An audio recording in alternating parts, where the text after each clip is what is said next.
আসসালামু আলাইকুম। আজ আমি এসেছি আমাদের গ্রামের এক চেনা অচেনা কোণায়। চারপাশে সবুজের সমারোহ, নরম রোদের ছোঁয়া আর গাছের পাতার ফাঁক দিয়ে আসা ঠান্ডা বাতাস যেন এক অন্যরকম প্রশান্তি এনে দিচ্ছে। হাঁটতে হাঁটতে হঠাৎ দেখলাম কিছু বাচ্চা খেলছে একপাশে। ওদের উচ্ছ্বাস, ওদের প্রাণবন্ত চেহারা দেখে মনে হলো এটাই প্রকৃত আনন্দ, এটাই জীবন। কাছে যেতেই খুশিতে চোখগুলো উজ্জ্বল হয়ে উঠল ওদের। আমি জানতে চাইলাম, তোমরা কি করছিলে?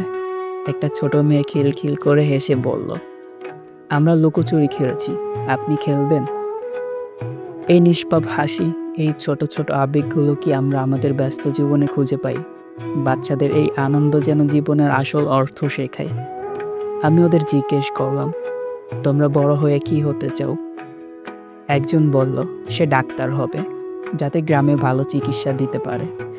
আরেকজন বলল, সে শিক্ষক হবে, কারণ তার মা তাকে পড়িয়ে বড় করছে।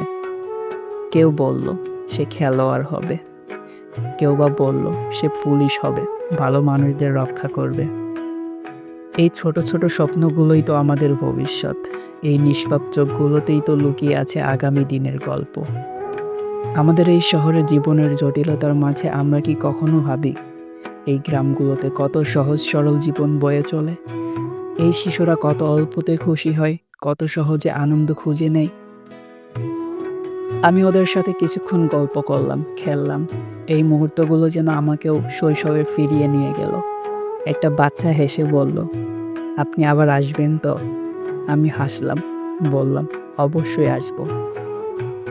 যেতে যেতে ভাবছিলাম, এই ছোট ছোট সুখগুলো আমাদের জীবনের কত বড় একটা অংশ হতে পারত, যদি আমরা তা উপলব্ধি করতাম।